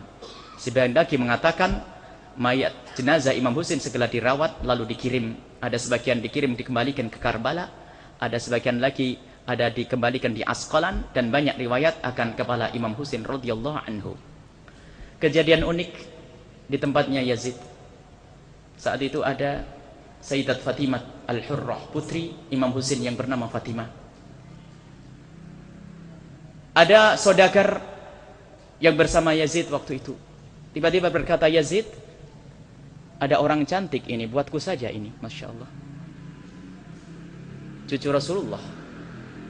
Ada orang cantik ini, budak ini buatku saja. Lihat, dianggap budak, putri Rasulullah, cucu Rasulullah. Tiba-tiba Sayyidah Zainab, saudarinya Sayyidina Husain, dengan penuh keberanian berkata, tidak, ini bukan untuk engkau wahai pedagang, wahai saudagar kaya, dan juga bukan untuk tuanmu. Sampai Yazidnya kena ini. Kata Yazid, juga bukan untukku wahai Fatimah, wahai Zainab, juga bukan untukmu wahai Yazid, kecuali engkau keluar dari agama nenek moyangku. Maksudnya dari agama Rasulullah. Kecuali engkau keluar dari Islam, baru engkau boleh mendapatkannya. Dijawab oleh Yazid, engkau yang keluar, engkau ayahmu, kakekmu, engkau saudaramu dan kakakmu yang keluar dari Islam. Tidak merasa bahwasanya Yazid bersama bawahannya adalah melakukan kesalahan. Apa kata Zainab? Yang keluar dari Islam adalah engkau. engkau tidak akan kenal Islam kecuali dari kakekku, dari ayahku, dan dari saudaraku. Ketahuilah itu, wahai Yazid. Saat itu Yazid merasa malu, celaka orang yang membangkitkan marah putri Rasulullah SAW. Akhirnya Sayyidat Zainab bersama para ahli bait dibawa ke dalam. Akan tapi ada satu orang yang tersisa, kaum laki-laki dari ahli bait Rasulullah, yaitu yang bernama Ali Zainal Abidin. Saat itu ditanya, siapa ini? Aku adalah Ali Zainal Abidin. Lihat. Bahkan di tempatnya Ibnu Ziyad pun Imam Ali Zainal Abidin tidak pernah disembunyikan. Di tempatnya Ibnu Ziyad, pertama kali didatangkan ke rumahnya Ibnu Ziyad, Imam Ali Zainal Abidin yang sakit. Itu pun waktu ditanya, siapa ini laki-laki? Dia juga menjawab sama di saat seperti di tempatnya Yazid. Ia mengatakan, aku adalah Ali Zainal Abidin Ibn Husain. Padahal mungkin sekali saat itu akan dibunuh oleh Ibnu Ziyad. Tetapi lihat, ahli bait Rasulullah tidak pernah takut. Ahli bait Rasulullah tidak pernah menyembunyikan kebenaran. Beliau dengan jujur mengatakan, aku adalah Ali Zainal Abidin. Sampai Ibnu Ziyad waktu itu mengatakan, masih ada yang hidup dari kaum laki-laki? Iya, masih ada yang hidup. Kata Ibnu Ziyad, bunuh saja. Seketika itu yang namanya Sayyidat Zainab melompat mendekati Imam Ali Zainal Abidin, engkau bisa membunuh dia kalau sudah bisa membunuhku. Dan selamatlah Imam Ali Zainal Abidin. Di tempatnya Yazid pun akan diperlakukan yang sama, hingga akhirnya selamatlah Imam Ali Zainal Abidin. Setelah itu keluarga Rasulullah yang masih hidup, keluarga ahli bait Rasulullah yang masih hidup dibawa ke Madinah kembali. Sayyidat Zainab kembali ke Madinah. Setelah Sayyidat Zainab kembali ke Madinah, rupanya Walid ibn Utbah, masih ingat Walid ibn Utbah, penguasa Madinah saat itu merasa risih dengan keberadaan Zainab di situ, lalu mengirim surat kepada Yazid, wahai penguasa, wahai pemimpinku Yazid, rupanya Madinah tidak cukup jika aku harus hidup dengan Zainab. Artinya, jika di Madinah itu ada aku dengan Zainab, rupanya Madinah ini terasa sempit. Tolong keluarkan Zainab dari Madinah. Lihat, Sayyidat Zainab, cucu siapa ini? Cucu Rasulullah. Akan dikeluarkan kemana? Dikeluarkan dari rumah Rasulullah. Lihat manusia-manusia yang sudah tertutup hatinya dengan kecintaan kepada dunia. Dan akhirnya Sayyidat Zainab pun harus pergi. Lalu Sayyidina Abdullah bin Abbas mengusulkan, wahai Zainab, jika engkau ingin pergi, pergilah ke Mesir. Di sana masih banyak orang-orang yang mencintai ahli bait Rasulullah. Sehingga benar Sayyidat Zainab pun pergi ke Mesir, dan sungguh di sana dihormati, mendapatkan dilayani oleh orang-orang Mesir yang mencintai ahli bait Rasulullah. Diberi satu rumah hingga Sayyidat Zainab meninggal. Masya Allah. Ini adalah perjalanan cerita ahli bait Rasulullah Sallallahu Alaihi Wasallam. Ternyata ada yang lebih penting dari ini semua. Siapa pelaku yang membunuh Imam Husain? Pemerintah yang ada saat itu adalah pemerintah ahli sunnah wal jamaah. Tapi jangan dikatakan yang membunuh adalah ulama ahli sunnah wal jamaah. Pemerintah lain pelaku. Pemerintah saat itu adalah pemerintah yang mengatasnamakan ahli sunnah wal jamaah, akan tapi lihat tidak pernah kenal Rasulullah. Bukanlah mereka adalah ahli sunnah yang sesungguhnya, akan tapi penguasa yang meminjam tangan ahli sunnah wal jamaah. Ini yang harus dipahami. Jangan seperti yang pernah kita dengar ahli sunnah jamaah wal jamaah yang membantai Imam Husain. Bukan. Yang membela Imam Husain adalah siapa? Di samping ahli bait adalah putra-putra dari sahabat-sahabat Rasulullah Sallallahu Alaihi Wasallam. Dan justru yang membiarkan, yang di lapangan yang membunuh Imam Husain ini adalah orang-orang yang katanya mencintai Imam Husain dan mengundang Imam Husain. Yang bertanda tangan itulah juga yang membunuh Imam Husain. Jadi bukan ahli sunnah wal jamaah, akan tapi memang pemerintahan saat itu adalah pemerintahan yang mengatasnamakan ahli sunnah wal jamaah. Akan tapi lihat, pemerintahan saat itu pemerintahan yang buruk dan kotor. Setiap mimbar digunakan untuk mengutuk Sayyidina Ali, digunakan untuk mengutuk keluarga Rasulullah Sallallahu Alaihi Wasallam. Akan tapi di dalam akidah ahli sunnah wal jamaah tidak ada. Buka semua kitab yang ada di dalam ahli sunnah wal jamaah tidak memperkenankan mengutuk siapapun, apalagi mengutuk ahli bait Rasulullah. Jadi itu adalah dusta yang dinisbatkan kepada ahli sunnah wal jamaah. Adapun para sahabat Nabi dengan sahabat Nabi dengan ahli bait luar biasa. Sayyidina Abu Bakar As-Siddiq, bagaimana beliau dengan Imam Husain. Sampai Sayyidina Abu Bakar selalu berkata, urkubu Muhammadan fi ahli baiti. Kalau ingin berbakti kepada Muhammad, berbuat baik kepada Muhammad, perhatikan keluarganya. Ahli bait Rasulullah, Imam Husain, Imam Hasan, Imam Ali, Sayyidat Fatimah. Bahkan Sayyidina Abi Bakar As-Siddiq pun pernah berkata, walladzi nafsi biyadihi, demi Allah, lakaratbatu Muhammadin ahabbu ilayya an asila min qarabati. Sungguh keluarganya Nabi Muhammad itu lebih aku senangi untuk aku sambung daripada keluargaku sendiri. Dan Sayyidina Abu Hurairah radhiyallahu anhu pernah suatu ketika bersama Imam Husain. Di saat Imam Husain menggiring jenazah, setelah itu Imam Husain istirahat karena kecapean. Tiba-tiba Abu Hurairah mengambil sandal Imam Husain dan diusap, dielap. Imam Husain mengatakan, jangan lakukan itu wahai Abu Hurairah. Dikatakan oleh Abu Hurairah, da'hu ya Husain, biarkan wahai Husain, aku bersihkan. Kalau orang-orang pada tahu tentang kadar kemuliaanmu, niscaya mereka akan membawamu di atas leher mereka wahai Husain. Lihat, ini adalah Abu Hurairah radhiyallahu anhu. Begitu juga Abdullah ibn Umar. Begitu juga Sayyidina Umar bin Khattab, yang Sayyidina Umar bin Khattab pernah memberikan hadiah kepada Sayyidina Husain 10.000 dinar dan kepada 10.000 dirham, dan kepada putra beliau yang bernama Abdullah dengan 1.000 saja. Sampai Abdullah bertanya, ayah, engkau bedakan aku, Husain kau beri banyak, aku sedikit. Dijawab oleh Sayyidina Umar bin Khattab, siapa yang mempunyai bapak seperti Husain, dan siapa yang mempunyai kakek seperti Husain? Siapa yang mempunyai ibu seperti Husain? Ibunya Husain lebih bagus dari ibumu, bapaknya Husain lebih bagus daripada bapakmu, dan kakeknya Husain lebih bagus dari kakekmu. Lihat, Sayyidina Abu Bakar As-Siddiq radhiyallahu anhu. Sayyidina Abdullah bin Umar, di saat melihat Sayyidina Husain berjalan, beliau berkata, wallahi demi Allah, hada ahabbu ahlil ardi al-yawma ila ahli samai. Ini adalah orang yang paling dicintai dari ahli bumi oleh ahli langit. Para malaikat, para kekasih Allah sangat mencintai Imam Husain radhiyallahu anhu. Jadi lihat, kita bedakan antara pemerintah dengan ulama. Barangkali kita bisa membayangkan ya, sebuah pemerintahan itu bukan mewakili ulama. Apakah di setiap negeri misalnya di saat syariat Islam tidak diterapkan misalnya, lalu kita mengatakan dasar ulamanya dungu, goblok, tolol semua? Kan tidak mungkin. Tidak, pemerintah lain, ulama adalah lain.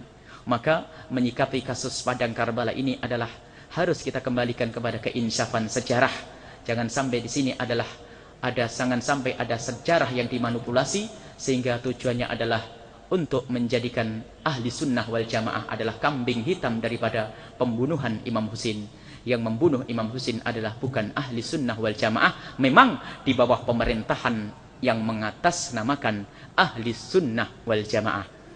Sehingga semoga dari pertemuan ini akan terjalin dua hal. Kecintaan kita kepada ahli bait Rasulullah sallallahu alaihi wasallam. Satu. Yang kedua, kecintaan kepada sahabat Rasulullah sallallahu alaihi wasallam. Kita teringat sabda Nabi sallallahu alaihi wasallam, "Likulli syai'in asas, wa asasul Islami hubbu ashabi wa hubbu ahli baiti." Setiap segala sesuatu ada pokoknya, dan asas Islam itu adalah cinta sahabatku dan cinta ahli baitku.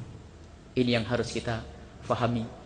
Kemudian masih banyak hal-hal yang harus kita sampaikan sebetulnya berkenaan dengan faham ini, karena ada sekelumit orang yang menggunakan kejadian di Padang Karbala, meninggalnya Imam Husain ini, ada untuk menggugah emosi, sehingga kesimpulannya menyebutkan bahwa pelakunya adalah ahli sunnah wal jamaah, sehingga serta-merta orang ini membenci ahli sunnah wal jamaah. Ini adalah musibah akidah di zaman ini, sehingga mengagungkan ahli bait berlebihan yang sebetulnya bukan mengagungkan, akan tapi justru malah merendahkan ahli bait. Akan tapi akidah ahli sunnah wal jamaah adalah cinta ahli bait. Lihat, yang tidak cinta kepada ahli bait, lihat bencana akan ditunai. Ia akan mendapatkan bencana. Dan ketahuilah, semua yang ikut campur dalam membunuh Imam Husain akan mendapatkan bencana di dunia. Sehingga satu Imam Suti di saat berdagang lewat, ada satu imam alim melewati satu perkampungan, mampir di rumahnya satu orang.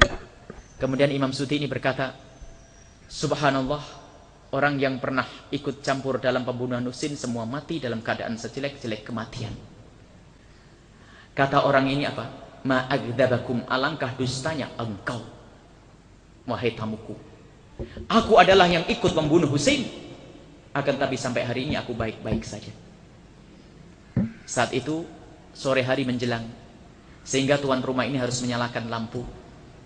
Tiba-tiba yang namanya lampu ini, minyaknya kok nempel di tangan. Kemudian api nyala di tangan.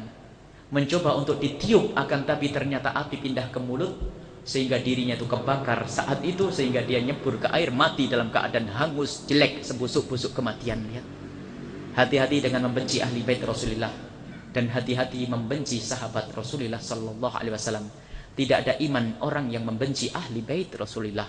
Tidak ada iman orang yang membenci sahabat Rasulullah sallallahu alaihi wasallam. Ini saja barangkali cerita Imam Husain yang saat ini mencoba dihadirkan oleh beberapa kelompok. Karena Imam Husain akan dihadirkan di mana-mana. Sekarang mulai marak di Bandung, di Jakarta, di Jawa Timur cerita Imam Husain, Imam Husain, Imam Husain. Maka kami mencoba untuk menghadirkan, karena apa? Kita khawatir ada orang yang mencoba menghadirkan cerita Imam Husain versi mereka, versi yang jelek, sehingga merendahkan sahabat Rasulullah, merendahkan ahli sunnah wal jamaah. Ini yang harus benar-benar kita hadirkan. Kemudian lihat, pemerintahan ahli sunnah wal jamaah itu berlaku atas nama bukan ahli sunnah. Pemimpinnya tidak mengerti agama, dia ikut agama apa saja. Kalau Nasrani menguntungkan, ikut Nasrani itu, Ibnu Ziyad dan sebagainya, yang penting untung itu. Bukan karena dia adalah ahli sunnah wal jamaah, tidak ada iman di dalam hati Ibnu Ziyad. Jadi jangan sampai dikatakan Ibnu Ziyad adalah ahli sunnah wal jamaah. Bukan, itu adalah orang yang mengatasnamakan ahli sunnah, karena ahli sunnah wal jamaah hebat. Karena hebat maka banyak orang yang ngaku saat itu sebagai ahli sunnah wal jamaah. Akan tapi ternyata mereka ini adalah orang yang tidak kenal ahli sunnah. Dan asal tahu saja, Imam Ali karramallahu wajhah benar-benar dikutuk di setiap pemerintah, di setiap mimbar di zaman pemerintahan itu. Yazid dan setelahnya, pemerintahan itu selalu mengutuk Imam Ali bin Abi Thalib. Itu bukan karena keputusan ulama ahli sunnah wal jamaah, laki-laki itu keputusan pemerintah. Hingga datanglah Umar bin Abdul Aziz menghentikan semua kutukan itu. Lihat, sekelompok orang yang menanamkan kebencian kita kepada ahli sunnah, memamerkan bahwasanya pengutukan itu ada dan dilakukan oleh ulama ahli sunnah wal jamaah. Bukan, itu dilakukan oleh ulama-ulama yang terbeli oleh pemerintah, yang tidak mengenal ahli sunnah wal jamaah, akan tapi hanya membeli ahli sunnah wal jamaah, mengatasnamakan ahli sunnah wal jamaah. Ini semoga bisa membentengi akidah kita. Ingat, kalau ada orang yang mencoba mengajak kita mencintai ahli bait tapi membenci sahabat, jangan didengar. Atau sebaliknya, gembar-gembar sahabat Nabi SAW tapi tidak kenal ahli bait Rasulullah, ini adalah juga masyarakat yang bermasalah. Ini saja, mari kita doa bersama. Bismillahirrahmanirrahim. Alhamdulillahirabbil alamin. Allahumma shalli ala sayyidina Muhammad wa ala ali sayyidina Muhammad. Ya Allah, kami yang hadir di tempat ini, Allah, jadikanlah kami adalah orang-orang yang bisa benar-benar tulus mencintai kekasih-Mu Nabi Muhammad. Jadi benar-benar tulus mencintai sahabat-sahabat kekasih-Mu Nabi Muhammad, yang benar-benar tulus mencintai keluarga ahli kekasih-Mu Nabi Muhammad. Ya Allah, dudukkan kami kelak di surga bersama Imam Husain, bersama Imam Ali karramallahu wajhah, bersama Sayyidina Abi Bakar As-Siddiq, bersama Sayyidina Umar, orang-orang yang sungguh dekat kepada kekasih-Mu Nabi Muhammad. Ya Allah, sungguh Engkau Maha Kuasa. Ya Allah, ya Allah, jadikanlah 10 Asyura, kematian Imam Husain ini adalah yang menghidupkan hati-hati orang yang mati cinta kepada kekasih-Mu Nabi Muhammad, sehingga hati mereka menjadi hidup mencintai ahli bait kekasih-Mu Nabi Muhammad, sehingga hati mereka semakin cinta kepada sahabat kekasih-Mu Nabi Muhammad. Ya Allah, sungguh Engkau Maha Kuasa. Ya Allah, di malam ini, ya Allah, semoga malam ini adalah malam kebangkitan kami, sehingga kami adalah orang yang rela berjuang untuk membela agama-Mu. Ya Allah, jadikanlah kami adalah pejuang-pejuang agama-Mu. Ya Allah, jika Engkau hendak mencabut nyawa kami, kelak cabutlah nyawa kami di saat kami berada di jalan-Mu, membela agama-Mu, membela kekasih-Mu Nabi Muhammad, membela sahabat kekasih-Mu Nabi Muhammad, membela ahli bait kekasih-Mu Nabi Muhammad. Ya Allah, di sana, ya Allah, Engkau lebih tahu. Kaum muslimin di Palestina, ya Allah, kaum muslimin di Palestina, ya Allah, kaum muslimin di Palestina, ya Allah, dalam beberapa hari ini ribuan dari mereka menyusul para syuhada Imam Husain, menyusul para syuhada dari kekasih-kekasih-Mu. Ya Allah, jadikanlah mereka yang sudah meninggal, ya Allah, menjadi orang syahid, mati syahid. Muliakan mereka, ya Allah, dan hancurkan mereka yang menghancurkan, ya Allah. Hancurkan mereka mereka yang memusuhi warga Palestina ya Allah. Hancurkan secepatnya ya Allah, dan bangkitkan semangat di kaum muslimin semuanya ya Allah untuk membela kebenaran, mengembalikan Palestina ya Allah. Sungguh Engkau Maha Kuasa ya Allah. Kami yang di sini ya Allah tidak mampu berbuat apa-apa ya Allah. Berikan kepada kami suatu saat kesempatan untuk membela mereka ya Allah. Ya Allah, ya Allah, ya Allah, kami yang hadir di tempat ini, kami adalah orang yang lemah, berikan kekuatan, lemah hati, lemah iman ya Allah. Maka kuatkan iman kami ya Allah. Saat ini banyak godaan akidah, akidah yang menjerumuskan ya Allah, akidah yang menyesatkan ya Allah. Kami takut kelak di saat Kau cabut nyawa kami, kami tidak bisa bertemu dengan para kekasih-kekasih-Mu ya Allah. Jagalah iman kami, akidah kami ya Allah, akidahnya para sahabat-sahabat-Mu dan akidah ahli bait-Mu, ahli bait kekasih-Mu ya Allah, akidah sahabat-sahabat kekasih-Mu dan akidah ahli bait kekasih-Mu Nabi Muhammad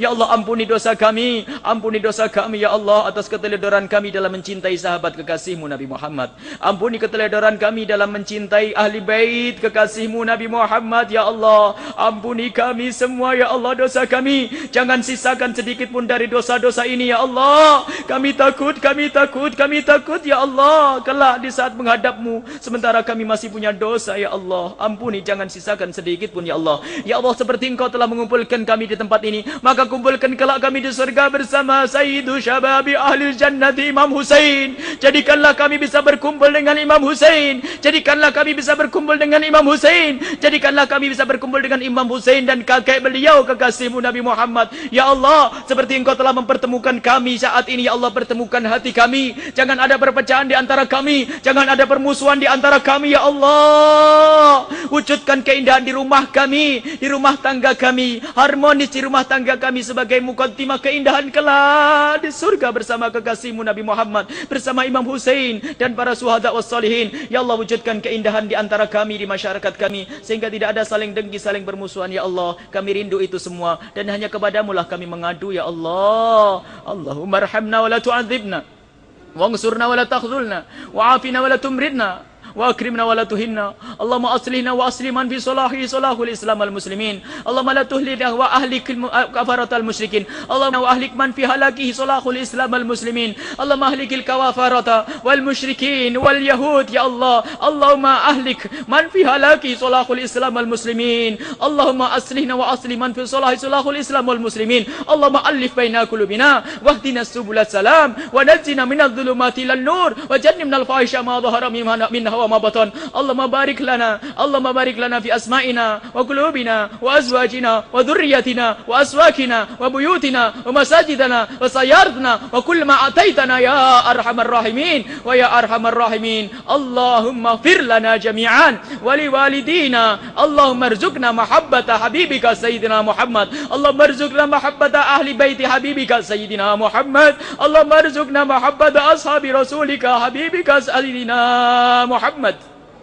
اللهم ارزقنا بالخاتمة الحسنى.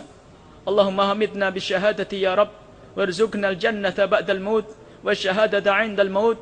اللهم ربنا آتنا في الدنيا حسنة وفي الآخرة حسنة وقنا عذاب النار. وصلى الله على سيدنا محمد وعلى آله وصحبه وسلم والحمد لله رب العالمين. الفاتحة.